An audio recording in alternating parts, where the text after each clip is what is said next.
좀 꼭 해달라라는 동료의 메시지입니다. 자, 왜 이런 일이 생겼을까요? 제가 보니까 지금 방금 2시 현재 전국 투표율을 보면 말이죠. 지난 19대보다는 좀 높습니다. 4.9%가 높은 64.8이에요. 자, 64.8인데 지금 높은 지역이 말이죠. 높은 지역이 전부 호남 지역입니다. 그래서 저 제1등 호남 지역에서 제일 높은 지역이 73%인 전남이고요. 그 다음에 전북이 71.6입니다. 그리고 광주가 71.3입니다. 전부 70%를 넘고 있고, 그 다음에 이게 그러니까 지금 현재 전국 평균으로 따지면 64.8인데 약 6, 7%가 호남에서 높아요. 그러면은 이제 호남 지역이 많이 지금 표심이 달라지고 있죠. 그래서 윤석열 후보의 지지율이 과거 박근혜 대통령이 받았던 다수 10%를 이제 훨씬 넘어서 우리 국민의힘에서는 30%까지 목표로 세웠습니다만은 제가 보기에는 박근혜 전 대통령이 받았던 투표율보다는 높지 않을까 이렇게 생각이 되는데, 그래도 기본적으로는요 호남 지역의 이 유권자들의 투표 행태를 보면 그래도 민주당이요 이렇게 나온다는 거 아니에요. 그래서 이 호남 지역 투표율이 굉장히 높기 때문에 상당히 우리가 좀 뭐라 그럴까요, 정권 교체를 바라는 유권자 여러분들께서 한 분 한 분 빠짐없이 주변 동료들, 지인들과 함께 손을 잡고 좀 가주셔야 되겠다 이런 생각이 들어요. 그래서 지금 윤석열 후보가 급하게 제2 메시지를 내놓은 것으로 보입니다. 그러면은 흔히 우리 이제 보수의 심장이라고 할 수 있는 TK, PK 지역을 보면요, 이 PK 지역에서는 경남이 64.5%, 경북이 68.2%, 이게 이 호남에 비해서요 3%에서 7% 정도나 지금 밀리고 있는 상황입니다. 그리고 충남이 거의 62.8, 그리고 충북 63.6, 충북은 본래 민주당이 센데요. 충남이 62.8%면요, 이 호남 지역에 비해서 10%나 지금 뒤지고 있습니다. 자, 그리고 이제 서울이 굉장히 중요한데요. 서울 지역에서도 우리 윤석열 후보가 이기는데 서울에서 64.7입니다. 평균보다 0.1이 낮아요. 그리고 경기도 마찬가지입니다. 그래서 자, 제주도 지역도 마찬가지입니다. 이러한 추세를 보면 이제 투표율이 높을수록, 최소한도 70%는 넘겠지만은 투표율이 높으면 높을수록 우리 윤석열 후보에게 유리한데, 이 투표율이 지금 굉장히 지금 낮아요. 그렇기 때문에 우리 시청자 여러분들께서 한 분도 빠짐없이 나가셔서 윤석열 후보를 지지하는 표를 좀 꼭 좀 찍어주실 것을 거듭 부탁해 말씀을 드립니다. 자, 그러면 윤석열 후보가요, 이 1시 20분쯤에 두 번째 입장문을 내놨는데요. 국민의힘 대통령 후보 윤석열입니다. 국민 여러분께 호소드립니다. 대선 투표 시간이 몇 시간 남지 않았습니다. 현재 투표율이 기대에 미치지 못하고 있습니다. 투표율이 높지 않으면 결과를 장담할 수가 없습니다. 투표율 때문에 민의가 왜곡되어서는 절대 안 됩니다. 지금 이 순간 국민 여러분의 한 표 한 표가 너무나 절실합니다. 투표하면 우리는 반드시 이깁니다. 온 국민의 정권교체 열망을 투표를 통해 실현해 주십시오. 한 분이라도 투표를 포기한 일이 없도록 주변 분들에게 적극적인 투표 동료를 부탁드립니다. 꼭 투표해 주십시오. 자, 이렇게 간곡한 이 당부의 제2 메시지를 내놨고요. 오늘 오전에도 페이스북을 통해서 투표를 독려하는, 당부하는 메시지를 내놨는데, 제주, 부산, 대구, 대전 그리고 서울로 이어지는 강행군이었지만 국민 여러분의 과분한 성원에 큰 감동을 받았다. 정권교체 오직 투표를 통해서만 이루어질 수 있고, 투표하면 반드시 승리하는데 사전투표에서 벌어진 각종 논란은 민주주의 국가에서 있을 수 없는 일이다. 국민 여러분이 투표로 심판해 주신다면 부끄러운 역사로 기록되어 내일의 대한민국에서는 절대 같은 일이 발생하지 않도록 하겠다. 이렇게 되어 있습니다. 자, 본투표는요 6시까지만 가능하고 코로나 확진자 자가격리자는 6시부터 7시 30분까지 투표소에 도착을 하면 투표를 할 수 있습니다. 예.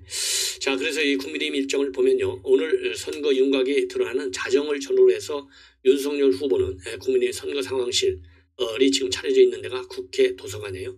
국회 도서관을 방문할 예정이고, 만약에 선거 윤곽이 이보다 더 일찍 드러나면 이동 시간이 빨라질 수 있고, 그리고 이준석 대표는 오후 5시 30분에 투표 동료 유튜브 방송을 한 뒤에 6시 30분쯤 상황실을 찾을 예정으로 있습니다.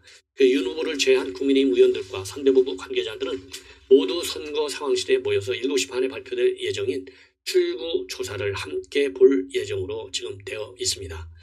자, 그리고요, 선거 상황실을 찾아서 이 기자들에게 선거 결과에 대한 입장을 밝힌 뒤에 여의도 당사로 이동해서 현장에 모인 지지자들과도 인사를 나눌 계획으로 있습니다. 그리고 선대본부 관계자가 밝힌 바에 의하면 부인 김건희 씨는 상황실에 동행하지 않을 것으로 지금 알려지고 있고, 그리고 윤석열 후보가 대선에서 승리하든 패배하든 이때까지의 일정에는 큰 차이가 없다. 그리고 지금 현재 자택에 머무르면서 말이죠. 그동안에 선거 과정에서 수고를 해준 분들에게 전화를 통해서 지금 수고했다라는 감사 인사를 하고 있다. 이렇게 지금 알려지고 있고요. 자, 그리고 이제 시간을 보면 선거 개표는 8시 10분쯤에 지금 시작될 예정인 것으로 그렇게 알려지고 있고요. 평균 개표소당 개표 소요 시간이 5시간 40분 지난번에 걸렸기 때문에 이번에도 좀 비슷하게 걸리지 않을까, 이런 전망이 나오고 있습니다. 그리고 득표율 격차가 예상보다 크다면은 자정 이전에 윤곽이 드러날 수 있지만, 그렇지 않을 경우에는 자정을 넘길 수가 있고, 만약에 초박빙으로 갈 경우에는 오전, 그러니까 이제 10일이 되겠죠. 새벽 2-3시 정도는 돼야 알 것 같다. 그리고 청와대에서는요, 투표 상황 관리에 집중하고 있고, 지금 이 수석 비서관들 이런 분들은 대부분 출근 안 하고 있고 오후에 출근할 것으로 보인다. 이렇게 지금 알려지고 있습니다.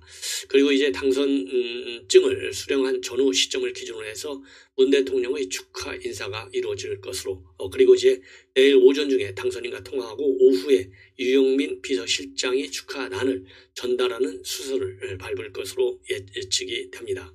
그리고 비서실장 예방 때 문 대통령의 청와대 초청 이 회동 일정도 조율될 것이다. 그리고 이명박 대통령은요, 대선 9일 만인 12월 28일 날 박근혜 대통령 당선인과 청와대에서 회동한 바 있습니다. 그리고요, 이제 여러분들 당선인이 딱 되면요, 완전히 대통령 경우에 관한 법률에 따라서 확정이 되는 즉시 당선인에게 청와대 경호가 딱 밀착 경호가 시작되고요. 폭발물 요원들, 의료 지원 요원들, 그리고 음식물 검실 요원들 완전히 전담 경호팀이 꾸려져서 당선인을 24시간 밀착 경호하고요. 방탄 전용 차량이 제공되고, 그리고 운전도 청와대 경호처 소속 기사가 맡는 것으로 되어 있습니다. 그래서 우리 국민의힘 당사에도요, 검색대가 설치되고 폭발물 탐지견이 등장하게 됩니다. 자, 이렇게 해서요, 이 대통령과 똑같은 이런 경우가 이루어진다는 거 여러분들 말씀을 드립니다. 자, 이제는 이 뉴욕 타임즈가 꼽은 대선 관전 포인트, 오늘 첫 방송에서는 조선일보의 5대 관전 포인트를 말씀을 드렸는데요. 뉴욕 타임즈의 관전 포인트는 최대 이슈는 집값이다.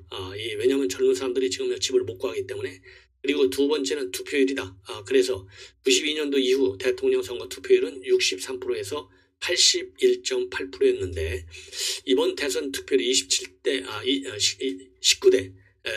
대선 77.2와 크게 다르지 않을 것으로 보고 있다. 이렇게 지금 전망을 하고 있고요. 그리고 오미크론이 창궐하는데 지금 강행되고 있기 때문에 코로나도 상당한 변수다. 그리고 대북관계 이슈로 변수고, 더군다나 어제 경비정이 또 월선을 해서 지금 그리고 또 이제 최근에 미사일 발사 이런 것들이 변수가 되고 있고요. 그리고 누가 당선될 것인가, 여기에 대해서 뉴욕타임즈 보도를 보면요, 이재명 후보에 관해서는 욕설, 그리고 윤 후보를 비판하는 사람들은 검찰 공화국 이런 얘기를 하는데, 일반 유권자들은 이번 선거를 싫어하는 사람들 사이에 경쟁이다, 이렇게 정의하고 있다, 라고 소개를 하면서요, 이번 선거는 두 가지 악 중 차악을 선택하는 것이다. 여러분들 비호감 대선이라는 건데요. 자, 비호감 대선이든 아니든 간에 그래도 대통령 후보의 인간적 자질, 그리고 정책의 안정성과 실효성 이런 거를 볼 때 정말 대통령이 될 사람은 윤석열 후보 하나밖에 없다. 이거 확고한 생각이다. 많은 국민들이요. 그래서 우리 시청자 여러분들께서요, 지금 차악이냐 최선이냐 아니냐 따질 때가 아니에요. 무조건 정권을 교체하고 봐야 되는 것이고요. 그러기 위해서는 우리 시청자 여러분들 한 분도 빠짐없이 선거장으로 달려가셔야 됩니다. 자, 이번에는요, 조선일보의 선우정 칼럼 대한민국 주권자의 용기가 만든 나라다. 그래서요. 대통령이 꼽은 최대 성과가 K방역인데 자해하듯 성과를 이제는 무너뜨려버렸다. 투표 당일 30만 확진자가 나온다는 이 황당한 소문이 이제는 현실이 되지 않았느냐. 선거에 참여할 590만 고령 유권자에게 오늘의 투표는 사실상의 전쟁이 됐다. 이 코로나 때문에 이러면서요. 결론적 얘기를 하고 있어요. 자, 이 결론 부분만 여러분께 한 3분에 걸쳐서 말씀을 드리겠습니다. 오늘을 기다린 국민이 많다. 누군가는 평등한 세상을, 누군가는 공정한 세상을 바라며 자신이 믿는 적임자에게 주권을 행사할 것이다. 어떤 이는 재정 지원을 더 받기를 기대하면서, 어떤 이는 세금이 줄어들기를 기대하면서 투표장에 들어갈 것이다. 얼굴을 보고 고향을 보고 선택하는 유권자도 있을 수 있다. 어떤 이유든 누구를 선택하든 소중한 주권 행사다. 하지만 다른 이유로 기다린 사람들이 있다. 운정권에서 청와대 울산 재판 조국 재판은 지연됐다. 대장동 수사는 중단됐다. 법원과 검찰이 정의를 밀었다. 유동규와 김만배는 침묵하고 있고 권순일의 일상도 그대로다. 1조 원짜리 서울시 박원순의 생태계는 정상 작동하면서 수많은 식구를 먹여 살리고 있다. 윤미향과 이상직은 여전히 국회의원이고 조미는 아직 의사다. 대법원 판결이 나왔어도 부산대와 고려대의 결정은 나오지 않고 있다. 이들은 무엇을 기다려 온 것일까? 특정 후보를 지지한 김어준은 지금도 세금을 먹으면서 공공전파를 사용하고 있다. 이들의 미래도 오늘 결정될 것이다. 진실을 바꾸려고 비리를 감추려고 필요한 자리를 보존하려고 부정한 기득권을 유지하려고 국민 세금을 더 뜯어 먹으려고 버틴 사람들이다. 누구를 선택하든 오늘은 기억을 했으면 한다. 여기에요. 조국이 빠졌네요. 조미는 들어갔는데 조국도 하나 넣었으면 좋겠습니다. 조국이 서울대 봉급받는 거 아시죠? 수천만 원. 이 세금, 우리 국민의 세금을 뜯어먹으려고 버티고 있는 사람 중에 하나가 조국입니다. 송재현 교수는 어제 조선 칼럼에서 대한민국의 첫 민주정부는 김대중 정부가 아니다. 1948년 정부라고 했다. 50 총선거를 통해 수립된 정부다. 공감했다. 여기에 덧붙이고 싶은 이야기가 있다. 당시 선거는 전쟁 같았다. 선거를 파탄내려는 좌익 폭동으로 선거 직전 나흘 동안 투표소 57곳이 공격받아 민간인 72명과 경찰 7명이 숨졌다. 그럼에도 등록 유권자의 95.5%가 투표에 동참했다. 기적이라고 할 수밖에 없다.